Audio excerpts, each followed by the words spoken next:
La canne à pêche glissa des mains de Wyatt Callahan au moment où sa fille cria « Papa, il y a quelqu'un là-bas » et quand il se retourna, il la vit, une femme, debout bien trop près du bord du lac. Avec des talons qui n'avaient rien à faire près de la boue, les bottes de Wyatt firent un bruit de souillon dans la gare d'eau alors qu'il se plaçait devant ça. Fille de 6 ans, mais ici, la protégeant d'instinct. « Madame, vous allez tomber » lança-t-il. Sans savoir si elle l'entendait par-dessus le vent qui balayait l'eau. La femme jeta un coup d'œil, des lunettes de soleil sombre cachant la moitié de son visage. Ses cheveux blonds rentraient sous une casquette de baseball crème. « Je ne comptais pas me baigner aujourd'hui, dit-elle, sa voix douce et amusée. C'est votre coin ?» Wyatt expira et regarda autour du lac presque désert. « Je ne pense pas que quelqu'un soit propriétaire d'un lopin de boue et de moustiques. » Mais ici tira sur son bras. « Papa, elle est très jolie. » La femme rit et Wyatt sentit ses oreilles chauffer. « Eh bien, merci. » dit-elle en s'accroupissant légèrement au niveau de Macy. « J'aime ta salopette. Vous attrapez quelque chose ?» Macy brandit le seau vide. « Non, mais papa dit que ce n'est pas le but. C'est ça. » marmonna Wyatt en ramenant la ligne qu'il avait laissée tomber. « Il ne s'agit pas du poisson, mais du calme. » La femme le regarda de nouveau, penchant légèrement la tête. « C'est rare. Quelqu'un qui est à l'aise avec le silence. » Wyatt ne sut quoi répondre, alors il fit un signe de tête vers la bûche voisine. « Vous pouvez vous asseoir si vous survivez aux insectes. » À sa grande surprise, elle contourna la boue sans hésiter et se percha sur la bûche, croisant soigneusement les jambes. « J'ai survécu à pire. » Mais ici se laissa tomber à côté d'elle sur le sol sans aucune hésitation. « Comment tu t'appelles ?» Elira. Elle enleva ses lunettes de soleil et sourit. « Et toi ?» Mais ici. « Mon papa, c'est Wyatt. On vient ici tous les samedis parce que c'est gratuit. » Wyatt grimaça. « Mais ici. » « Ce n'est pas grave, dit doucement Elira, les yeux fixés sur Macy. « Le gratuit. C'est bien. Certaines des meilleures choses dans la vie sont gratuites. » Wyatt ne savait pas pourquoi, mais il l'apprécia immédiatement. Peut-être était-ce sa façon de ne pas sourciller devant la franchise de sa fille. Ou le fait qu'elle ne le regardait pas comme un cas désespéré parce qu'il était là, en chemise de flanelle avec des bottes usées et un pick-up rouillé garé près des bois. Ils restèrent des heures. Elira ne parlait pas beaucoup d'elle, mais elle posa des questions sur l'école de Macy, sur les coins de pêche préférés de Wyatt dans son enfance, et elle rit quand Macy lui raconta que Wyatt était tombé dans le lac en essayant de sauver une grenouille, quand le soleil plongea derrière les arbres et que le ciel vira à l'orange. Elira se leva et épousta son hymne. « Je devrais y aller. » Macy fronça les sourcils. « Attends, reviens la semaine prochaine. » Wyatt se redressa. « Tu n'es pas obligé. J'en ai envie. » Elira le regarda, juste un instant. « Si ça ne vous dérange pas. » Il hocha la tête une fois. « Bien sûr. » Même heure. Elle sourit de nouveau et cette fois, c'était différent, réel, chaleureux.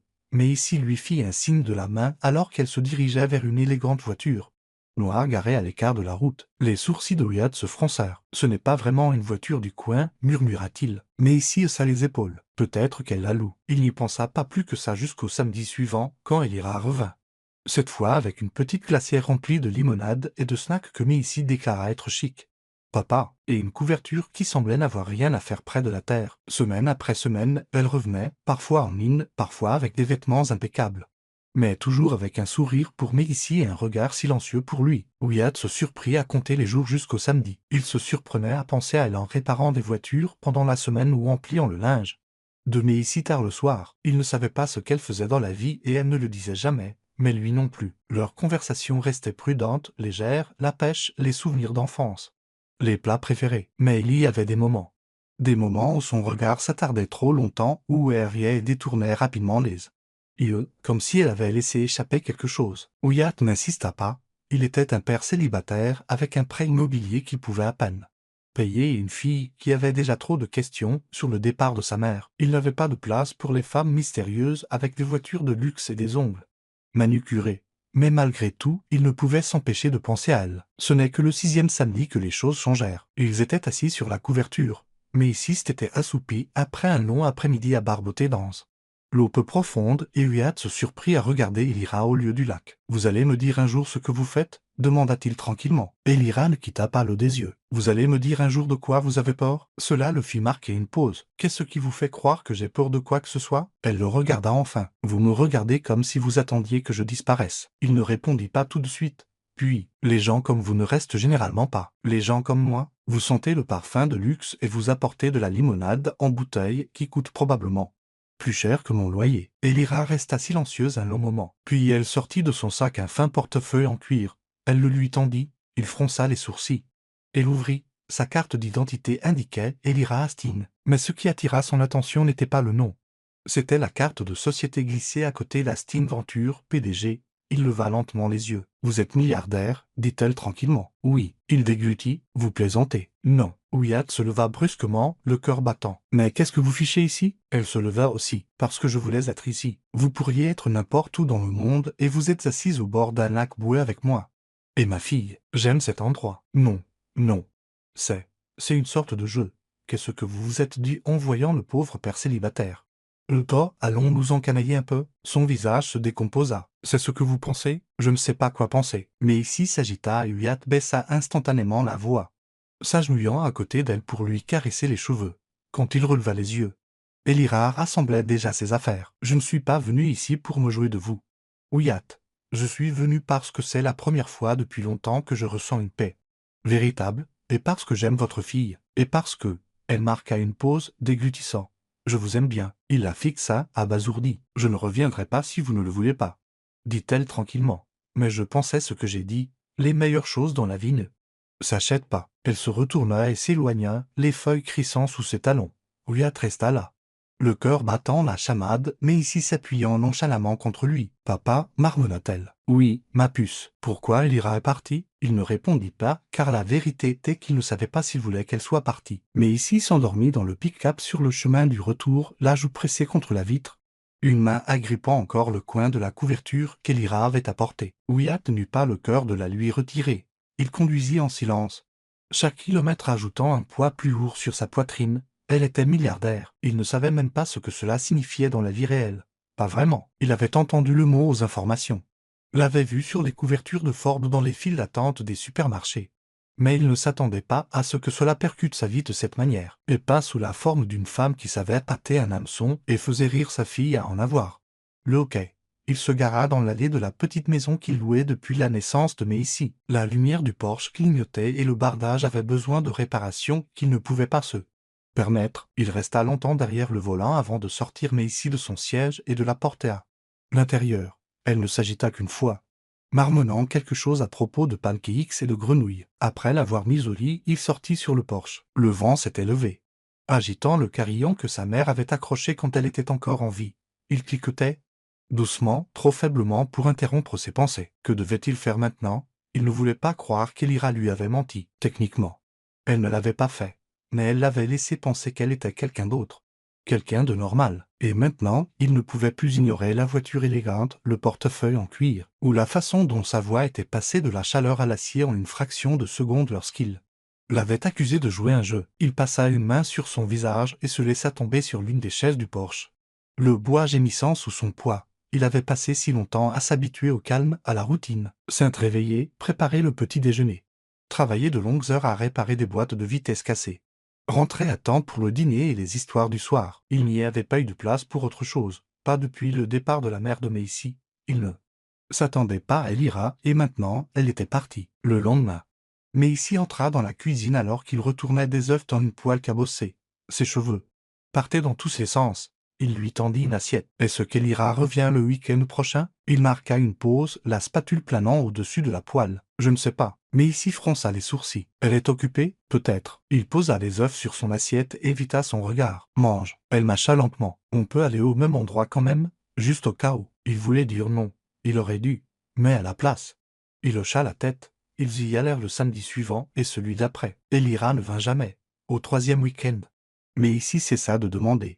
Wyatt essaya de prétendre que cela ne le dérangeait pas. Il se concentra sur son travail, prit des heures supplémentaires au garage, répara la fuite sous l'évier qu'il ignorait depuis des mois. Mais chaque fois qu'il s'asseyait au bord du lac, il surprenait son regard dérivé vers le virage entre les arbres où il avait l'habitude d'apparaître. Puis, 3 semaines après son départ, il reçut un appel au garage. Il était plongé jusqu'au coude dans le moteur d'un monospace cabossé quand le téléphone de l'atelier sonna. Il s'essuya les mains sur un chiffon et décrocha. « Callahan Auto. Monsieur Wyatt Callahan ?» La voix était inconnue, masculine, sèche. « Oui, qui est à l'appareil ? J'appelle de la part de mademoiselle Elira Hastings. Elle a sollicité votre présence au gala de charité de la Fondation Hastings ce vendredi soir. » Wyatt cligna des yeux. « Je pense que vous vous êtes trompé de personne. Il n'y a aucune erreur. L'invitation sera livrée à votre domicile cet après-midi, tenue de soirée exigée. » Le transport sera assuré. La ligne se coupa avant que Wyatt ne puisse poser une autre question. Il resta là. Le téléphone toujours à la main, le cœur battant rapidement. Mais qu'est-ce qu'elle fabriquait quand il rentra chez lui ce soir-là? Une enveloppe noire était coincée dans la moustiquaire. À l'intérieur se trouvait une invitation. En carton épais, son nom imprimé en lettres dorées précises. Il n'y avait pas de mots, juste une date, une heure et un lieu, le dernier étage de l'hôtel Astin en centre-ville. Vendredi. Il resta près de 20 minutes devant son armoire avant d'en sortir le seul costume qu'il possédait. Il lui allait encore, plus ou moins. Bien que les manches soient plus serrées autour de ses bras maintenant, il ne l'avait pas porté depuis les funérailles de sa mère. Mais ici était assise sur le lit, balançant ses jambes. Où tu vas? Il y a un truc. Juste pour ce soir. Il y aura de la danse? Je ne sais pas. Probablement. Elle pencha la tête. Tu vas danser? Il hésita. Seulement si on m'y oblige. Elle sourit. J'espère qu'il ira t'y obligera. Il ne répondit pas. On frappa à la porte. Il ouvrit et trouva un homme en costume noir debout à côté d'une voiture élégante qui semblait sortie d'un film. L'homme hocha la tête une fois et ouvrit la portière arrière. Le trajet jusqu'au centre-ville ressemblait à un rêve. Wyatt garda les mains sur ses genoux, craignant de toucher quoi que ce soit. Quand ils arrivèrent à l'hôtel, il leva les yeux vers l'imposante structure de verre avec un sentiment d'oppression. Le voiturier ouvrit la portière et Wyatt sortit, soudain conscient de ses chaussures éraflées et de sa cravate démodée. À l'intérieur, le rôle était en marbre et en or. Des lustres brillaient au-dessus de sa tête et un quatuor à cordes jouait doucement près des ascenseurs. Une femme en robe pourpre s'approcha de lui avec une tablette. « Monsieur Callahan? Oui, par ici, s'il vous plaît. » Elle le conduisit à un ascenseur privé. Quand les portes s'ouvrirent au dernier étage, il entra dans un autre monde. La salle de bal s'étendait à l'infini, avec des baies vitrées donnant sur la ligne d'horizon de la ville. Des verres en cristal s'entrechoquaient. Des serveurs en gants blancs passaient avec des plateaux de nourriture qu'ils ne pouvaient pas identifier. Les invités se déplaçaient comme s'ils étaient chez eux, élégants, raffinés, intouchables. Et puis il la vit. Elira se tenait près du centre de la pièce, parlant à un homme en smoking sur mesure. Sa robe scintillait comme une nuit étoilée, dénudant une épaule. Ses cheveux relevaient d'une manière qui la faisait ressembler à une mannequin de magazine de mode. Elle se tourna, comme si elle le sentait. Leurs regards se croisèrent. L'homme à côté d'elle dit quelque chose, mais elle ne répondit pas. Elle se dirigea vers Wyatt, fendant la foule comme un courant. Il ne respira pas jusqu'à ce qu'elle s'arrête devant lui. « Salut, » dit-elle, la voix douce. « Salut, vous êtes venu. » J'ai failli ne pas le faire. J'aurais compris. Il regarda autour de lui. Ce n'est pas vraiment mon univers, je sais. Elle baissa les yeux. Puis il y releva. « Mais je voulais que vous le voyiez.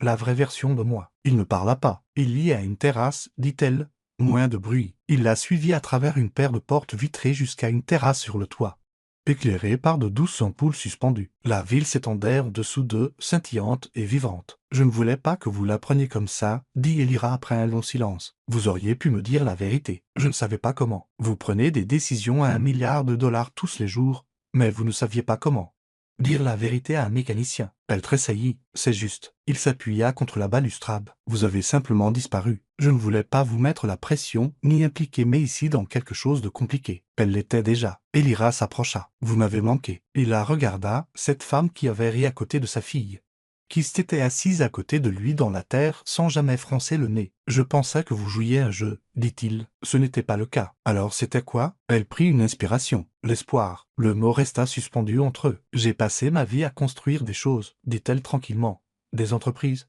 des empires. » Et soudain, j'étais assise à côté d'une fillette de 6 ans qui me disait que je ne savais pas faire un bond pâté debout, et c'était comme la première chose honnête que j'entendais depuis des années. Il la fixa, la ville derrière elle comme un halo. « Je ne sais pas ce que vous attendez de moi. Je n'attends rien. Vous m'avez invité ici. J'avais besoin que vous voyiez que je ne me cache plus. Et ce qui se passe maintenant, c'était à vous de décider. » Il ne bougea pas, ne parla pas. Le vent bruissait dans sa robe et le bruit de la ville bourdonnait en contrebas. Finalement, il dit « Je ne serai pas un projet pour vous. Vous ne l'êtes pas. J'ai une enfant. Je sais. J'ai des factures que je ne peux pas payer à temps. Ça m'est égal. Ça devrait. » Elle s'approcha encore plus, la voix basse. « Ce qui m'importe, c'est la façon dont elle vous regarde. Comme si vous aviez décroché la lune pour elle. Ce qui m'importe, c'est la façon dont vous glissez ses cheveux derrière son oreille quand elle dort. Ce qui m'importe, c'est que vous ne m'avez jamais rien demandé. » Il détourna le regard. Elira prit sa main. « Revenez avec moi, juste pour ce soir. Laissez-moi vous montrer le reste. » Il hésita, puis, lentement, il laissa ses doigts se refermer sur les siens. Elle sourit. Un sourire ni raffiné, ni posé, juste réel. Wyatt n'avait jamais traversé une foule comme celle-ci auparavant, avec une femme comme Elira à ses côtés. sa main reposant légèrement sur son bras comme si elle y avait toujours appartenu. Dès qu'ils remirent les pieds dans la salle de bal, les regards les trouvèrent, les gens se tournèrent, les chuchotements se répandirent. Il garda la mâchoire serrée et une expression indéchiffrable. Mais chaque muscle de son corps se contracta. Il n'avait pas sa place ici. Pas dans ce monde de smoking sur mesure et de champagne qui sentait l'argent. Et pourtant, Elira ne sourcilla pas. Elle le guida à travers la pièce scintillante comme si elle n'entraînait pas un mécanicien du mauvais côté de la ville, dans une salle de bal pleine de titans. Un homme aux cheveux argentés et au costume bleu marine impeccable les intercepta près du bar. Son sourire était mince, ses yeux évaluateurs. « Elira, dit-il, vous nous avez manqué ce soir. »« J'ai été ici tout le temps, Charles, répondit-elle froidement. Son regard se posa sur Wyatt. « Et votre invité ?» Wyatt cala. Wyatt offrit un signe de tête mais ne tendit pas la main. L'homme non plus. Charles se tourna de nouveau vers Elira. « Il n'est pas de notre secteur, n'est-ce pas? Il est dans le sien. » Wyatt ne savait pas quel genre d'insulte professionnelle c'était censé être. Mais peu importait. Le ton d'Elira indiquait clairement que Charles avait déjà abusé de son temps de présence. Elle emmena Wyatt sans un mot de plus. « C'était quoi? » ça demanda Wyatt à voix basse une fois hors de portée de voix. « Il dirige un fonds immobilier, dit-elle. Il pense que posséder des immeubles le rend important. Et c'est le cas, ça le rend riche. Ce n'est pas la même chose. » Wyatt la regarda de côté. « Et vous, qu'est-ce que vous êtes ?» Elle marqua une pause, puis se tourna pour lui faire face complètement. Quelqu'un qui en a marre de prétendre que le monde a un sens. Il ne savait pas quoi répondre à ça. Une serveuse passa avec un plateau de flûte. Wyatt en prit une et fixa le liquide répal. Il ne buvait pas souvent et jamais rien qui contenait des bulles. Pourtant, il prit une gorgée. C'était froid, sec, et avait le goût de quelque chose qu'il ne pourrait pas se payer même en travaillant double poste. Pendant un mois, Elira se pencha légèrement. « Voulez-vous partir ?» Il la regarda. « Et vous, chaque fois que j'entre dans ces pièces. Alors pourquoi revenez-vous ? » « Parce que je les ai construites. » Sa réponse pesa lourdement entre eux. « Que se passe-t-il si vous arrêtez de venir ?» demanda-t-il. Quelqu'un d'autre s'en attribuera le mérite. Wyatt termina sa dernière gorgée et posa la flûte sur une table voisine. « Sortons d'ici. » Cette fois, elle n'hésita pas. Ils sortirent par un ascenseur privé près du côté de la salle de bal. L'air changea immédiatement à mesure qu'ils descendaient, moins de parfum, moins de pression. Quand les portes s'ouvrirent dans le garage souterrain, un homme en uniforme sombre ouvrit la portière d'une voiture noire brillante qui attendait déjà. Wyatt hésita. Où allons-nous ? Quelque part de plus calme. Le chauffeur ne posa aucune question. La ville défilait derrière les vitres teintées.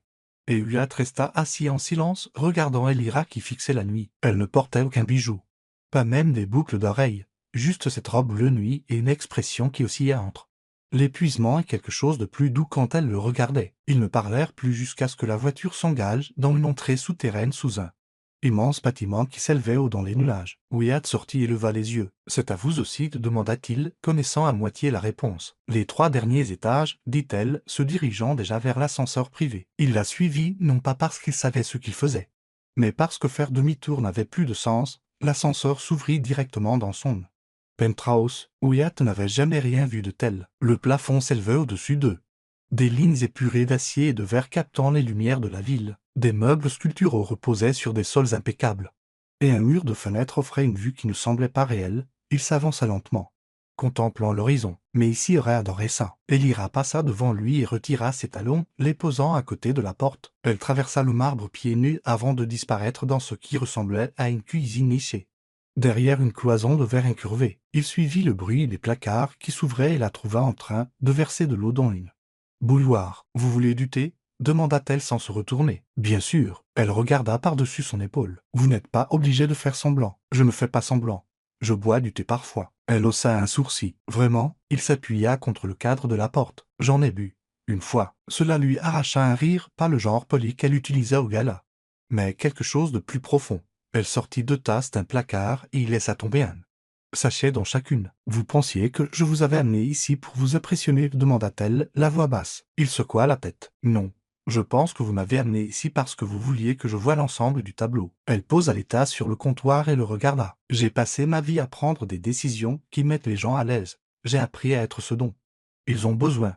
Une meneuse, une solutionneuse, un bouclier. Qui êtes-vous quand personne n'a besoin de rien ?» Sa voix n'était qu'un murmure. « Je ne sais pas. » Il s'avança lentement jusqu'à ce qu'il y ait à peine un souffle entre eux. « Vous êtes déjà allé à une pièce de théâtre de maternelle ?» demanda-t-il soudainement. Elle cligna des yeux. « Quoi ? Une pièce de maternelle ? Des chaises pliantes, des enfants en costume de carton, des crayons sur les murs, ce genre de choses. » Elle secoua la tête. « Non. Il hocha la tête. Mais ici on a eu le mois prochain. Elle joue un arbre. Elle en est très fière. Elira sourit faiblement. J'aimerais voir ça. Je vous garderai une place. Ils restèrent là, le bruit de la bouilloire bourdonnant derrière eux. La vapeur s'élevant dans l'air. Je ne suis pas l'homme que les gens s'attendent à voir avec vous, dit-il. C'est justement ça, l'intérêt. Il hocha lentement la tête. Vous en êtes sûr? Je suis sûr que j'en ai marre que tout le monde s'attende à ce que je choisisse ce qui semble juste plutôt que ce qui est juste. Il attrapa l'une des tasses qu'elle lui tendait. Leurs doigts s'effleurèrent. Je ne suis pas doué pour ça, admit-il. Moi non plus. Elle prit sa tasse et se dirigea vers les fenêtres. Il la suivit, tous deux contemplant la nuit. Ça vous manque parfois, demanda-t-il après un moment. Qu'est-ce qui me manque? La vie avant tout ça. Elle réfléchit un long moment. Ce qui me manque, c'est de ne pas avoir à me demander si quelqu'un ne me veut que pour ce que je peux lui donner. Il la regarda. Je n'ai rien à prendre, c'est pour ça que je suis ici. Ils restèrent en silence un moment, la ville scintillant en dessous d'eux. Finalement, Oyat jeta un coup d'œil. Je devrais rentrer. Mais ici à foot demain matin. Elira le regarda. Je peux vous raccompagner? Il secoua la tête. Vous en avez assez fait. Elle le raccompagna jusqu'à l'ascenseur privé. Avant que les portes ne s'ouvrent, elle tendit la main et toucha sa manche. Je pensais ce que j'ai dit, murmura-t-elle. Sur le fait de vouloir faire partie de votre monde, pas seulement de le visiter. Il croisa son regard, alors ne disparaissait plus. Promis. Les portes s'ouvrirent. Oyat entra à l'intérieur, alors que l'ascenseur descendait. Il réalisa pour la première fois qu'il n'essayait plus de se protéger. Il essayait de comprendre où elle avait sa place et comment lui en faire une, quand il rentra chez lui. Mais ici était recroquevillé sur le canapé avec une couverture sur les épaules et un bol de pop-corn à moitié vide sur ses genoux. Clara, l'adolescente voisine qui faisait parfois du babysitting, somnolait dans le fauteuil. Mais ici leva les yeux. Tu as dansé? Oyat sourit faiblement. Pas cette fois. Elle bâilla. La prochaine fois, peut-être. Il l'aborda et s'assit à côté de son lit longtemps après que ses yeux se furent fermés. La prochaine fois. Il ne savait pas à quoi ressemblerait leur vie avec Elira. Mais pour la première fois depuis des années, l'idée d'une prochaine fois ne lui faisait pas peur. Ça ressemblait à de l'espoir. Mais ici resserra l'élastique de sa queue de cheval et ajusta sa couronne de feuilles en papier avec le sérieux d'un chirurgien se préparant pour une opération. Oyat s'agenouilla à côté d'elle dans le couloir de la maternelle, entouré du bruit chaotique d'enfants en ailes de carton, en oreilles d'animaux en feutre et au maquillage inégal. « Tu es nerveuse, ma puce ?» demanda-t-il en lissant un pli de son costume marron. Elle secoua la tête. « Les arbres ne sont pas nerveux. On est juste censé se balancer et être calme. »« Eh bien, tu es le meilleur arbre de la forêt. » Elle sourit, il lui manquait une de ses dents de devant. « Est-ce qu'Elira vient ?» Il jeta un coup d'œil à l'horloge près de la salle de classe. Elle a dit qu'elle viendrait. Mais ici hocha la tête et rejoignit ses camarades de classe qui se dirigeaient vers le gymnase. Oyat se leva et se dirigea vers les rangées de chaises pliantes qui se remplissaient rapidement de parents jonglant avec des encas, des frères et sœurs et des programmes imprimés sur du papier vert fluo. Il repéra une place vide près du milieu et se faufila devant une femme portant un bambin qui mâchouillait déjà une brique de jus en s'asseyant. Ses yeux balayèrent de nouveau l'entrée. Toujours aucun signe d'elle. Il ne savait pas pourquoi il sentait cette tension familière monter dans sa nuque. Elle ne lui avait donné aucune raison de douter d'elle depuis le gala. Au contraire, elle avait été plus présente qu'il n'aurait pu l'imaginer. Les sorties au lac avaient repris. Ils avaient emmené ici à un spectacle de marionnettes le samedi à la bibliothèque. Elira avait même essayé un sandwich de station-service pour prouver qu'elle le pouvait. Mais malgré tout, cela semblait différent. Ce n'était pas une salle de bal scintillante ou un penthouse en marbre. C'était bruyant, collant et plein de papier de construction collé par des mains tremblantes. C'était son monde. Une main toucha son épaule. Il se tourna et elle était là. Elira portait un nid et un pull bleu marine doux. Ses cheveux attachés ont une tresse basse. Pas de maquillage, pas de talons, juste elle, tenant une gourde de jus et un paquet de friandises aux fruits comme si elle avait fait ça toute sa vie. J'ai eu le dernier capricane des distributeurs, murmura-t-elle en se glissant sur la chaise à côté de lui. On se serait cru à une ventouse. En chair très disputée, il se pencha près d'elle. « Tu es venu ?» Elle le regarda. « Bien sûr que je suis venu. » Les lumières s'éteignirent. Une enseignante monta sur scène et souhaita la bienvenue à tout le monde avec l'enthousiasme de quelqu'un qui avait survécu à une semaine de paillettes et de pistolets à colle. Puis le rideau s'ouvrit et une parade d'enfants de 5 ans entra en scène. Mais ici se tenaient au centre, les bras tendus comme des branches, se balançant doucement avec la musique. Oyat la regarda, le cœur plein et la gorge serrée. La main d'Elira trouva la sienne, ses doigts s'entrelaçant avec les siens sans hésitation. Quand le spectacle se termina et que les applaudissements se calmèrent, ils attendirent près du couloir latéral que les enfants sortent. Mais ici fonça droit sur Elira, lui serrant la taille avec un cri de triomphe. « Tu m'as vu me balancer? Tu étais parfaite » dit Elira en s'accroupissant à son niveau. Je n'ai jamais vu un arbre aussi gracieux. Papa a dit ça aussi. Les grands esprits se rencontrent. Wyatt les regarda. Quelque chose de chaud s'installant profondément en lui. Il n'avait pas imaginé ça. Il n'attendait plus que cela disparaisse. Ils s'arrêtèrent pour une glace après. Mais ici choisit un tourbillon de barbe à papa et se tacha là. Langue en bleu. Elira choisit la pistache et Wyatt resta fidèle au fût au chocolat. Ils s'assirent dehors sur un banc en métal alors que le soleil de fin d'après-midi s'adoucissait. Sur les toits, on peut aller au lac demain, demanda Maïsy, ses jambes se balançant d'avant en arrière. Wyatt regarda Elira. Tu es libre? Elle hocha la tête. J'apporterai la limonade. Maïsy sourit. La chic, tu peux compter dessus. Quand ils ramenèrent Maïsy à la maison plus tard, Clara, la voisine, vint pour la garder quelques heures. Wyatt avait promis à Maïsy qu'il irait camper un week-end bientôt. Et Clara avait accepté d'apporter le vieil équipement de sa famille pour qu'il puisse le trier. Maïsy étant contente, Clara installée, Elira et Wyatt prirent la route en silence. Pas vers le lac, pas vers le penthouse. Elle ne lui dit pas où ils allaient. Il ne demanda pas. Quand ils s'engagèrent sur une route privée tranquille bordée d'arbres en bourgeons et de fleurs sauvage, Wyatt haussa un sourcil. « Tu verras, dit-elle. » La voiture s'arrêta devant une maison en briques pâles avec de larges porches et des volets bleus. Elle se trouvait sur une pente douce surplombant un ruisseau sinueux. Une balançoire était suspendue à l'arbre de devant, se balançant légèrement dans la brise. Wyatt sortit lentement. Elira le rejoignit sur le chemin de l'entrée, les clés à la main. « J'ai acheté cette maison il y a 2 ans, dit-elle. Je ne savais pas pourquoi. C'était trop calme, trop loin de tout ce que je pensais important. Mais je n'ai pas pu me résoudre à la vendre. » Il la regarda. « Je veux que tu la voies.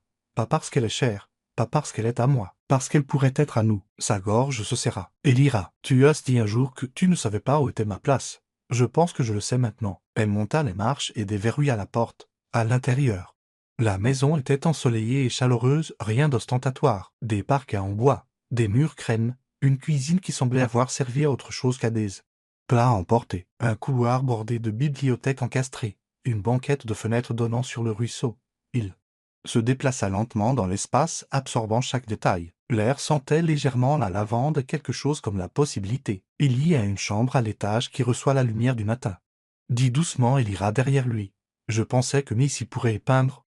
Oui, avoir un coin de lecture, si elle le veut. Wyatt se tourna. Tu es sérieuse? Je veux construire quelque chose qui ne vient pas avec des rapports boursiers, des bénéfices trimestriels. Je veux me réveiller et faire des pancakes qui brûlent un peu sur les bords. Je veux me disputer pour savoir à qui c'est le tour de plier le linge. Je veux être en retard aux matchs de foot et aux pièces de l'école et quand même venir. Il traversa la pièce jusqu'à elle. Je veux tout ça, dit-elle. Avec toi, avec Maïsy, si tu me le permets. Il ne répondit pas avec des mots. Il l'embrassa.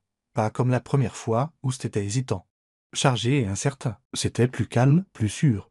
Le genre de baiser qui dit oui sans avoir besoin d'un discours. Quand ils se séparèrent, Elira appuya son front contre le sien. « Je n'ai jamais pensé que je trouverais ça, murmura-t-elle. « Moi non plus, dit-il.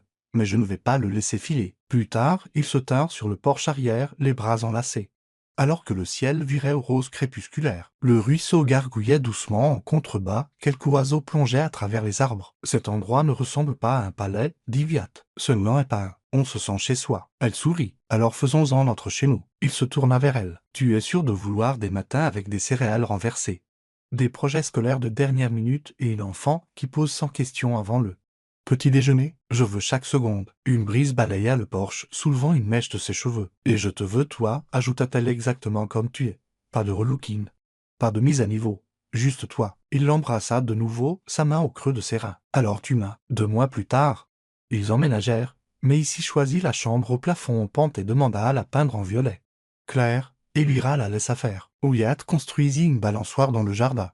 Et Elira les surprit un matin avec un chiot golden retriever qu'elle nomma Junipé. Le dimanche matin, il faisait des gaufres. Le vendredi soir, il se blottissait sur le canapé, Elira en leggings et chaussettes. Mais ici entre eux le bras de Wyatt autour de deux. Il y avait des jours compliqués.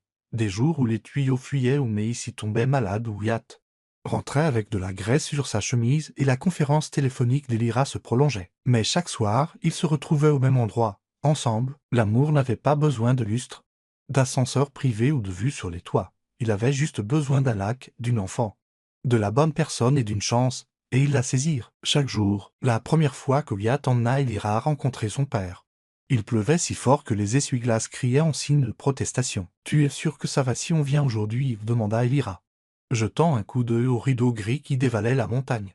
Ses bottes tapaient nerveusement contre le plancher du pick-up. Il nous attend, dit Wyatt en agrippant le volant. De plus, il sera ravi de savoir que je sors avec quelqu'un qui n'a pas reconstruit un carburateur pour le plaisir. Elira eut un petit rire, mais ses doigts restèrent fermement entrelacés sur ses genoux. Je ne veux juste pas être de trop, ou pas assez. C'est lui qui m'a appris à ne me soucier ni de l'un ni de l'autre. Dit Wyatt. Il va t'aimer.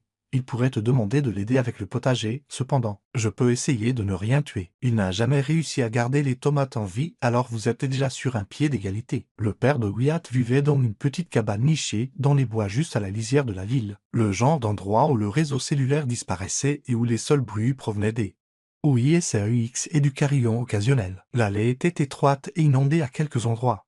Mais Wyatt guida le pick-up avec une aisance experte. Le vieil homme était déjà sur le porche, une tasse à la main et une couverture sur ses genoux. Il se leva lentement à leur arrivée. Wyatt sortit le premier, fit un signe de la main, puis fit le tour pour aider Elira à descendre. Son souffle se coupa légèrement en découvrant le porche en bois avec ses marches de travers et ses rangées de plantes en pot. « Papa, dit Wyatt, voici Elira. » Les yeux du vieil homme étaient vifs sous des sourcils broussailleux.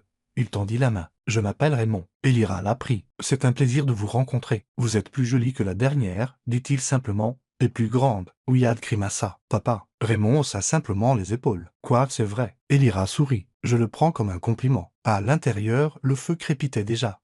Raymond ne parla pas beaucoup, ne posa pas les questions habituelles. Au lieu de cela, il leur servit du thé, fit passer une assiette de biscuits qui avait un léger goût de cannelle et de beurre brûlé, et demanda à Elira la chose la plus folle qu'elle ait jamais faite. Elle pencha la tête, pensive. « J'ai acheté un yacht sur un pari une fois. » Raymond laissa échapper un rire rare et rauque. « Garde-la, mon fils. » Ils restèrent des heures, bravant la tempête dans la sécurité de la cabane. Quand la pluie cessa enfin et que le ciel s'éclaircit en un doux gris éteint, Raymond se leva et tapota l'épaule de Wyatt. « Elle a le genre de regard qui ne flanche pas, dit-il tranquillement.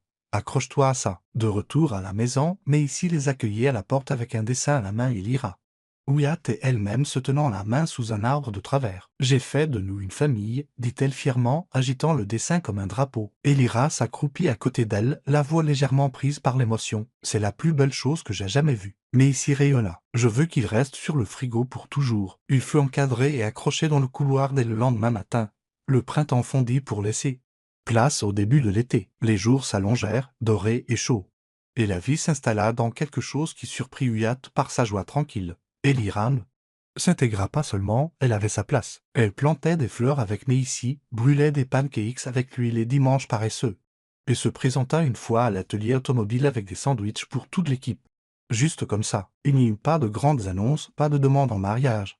Juste la manière stable et certaine dont elle commença à rester. Un soir, Wyatt la trouva dans le jardin, pieds nus dans l'herbe, son téléphone oublié sur la table du patio. Elle regardait Macy poursuivre Junipé en large cercle autour de la balançoire. Il l'enlaça par derrière. « Tu ne fais même plus semblant de vérifier tes mails. J'ai démissionné ce matin. » Wyatt cligna des yeux. « Tu as. » « Quoi? J'ai quitté mon poste de PDG. J'ai gardé mes actions mais je ne dirige plus l'entreprise. » Il fallut un moment pour que les mots fassent leur chemin. « Est-ce que tu es d'accord avec ça? Je m'y prépare depuis des mois.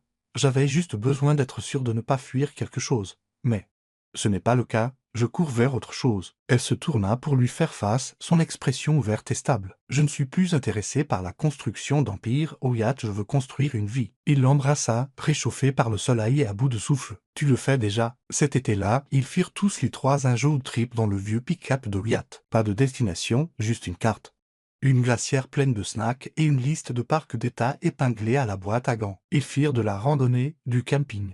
Ils firent griller des guimauves. Macy déclara qu'elle voulait vivre dans une tente pour toujours, jusqu'à ce qu'il pleuve toute la nuit et que son sac de couchage soit trempé. Elira ne toucha pas une seule fois à un ordinateur portable. Elle ne prit aucun appel. Elle apprit à faire du feu sans allumette et enseigna à Macy comment faire des ricochets. Quand ils rentrèrent, la maison semblait plus pleine que jamais.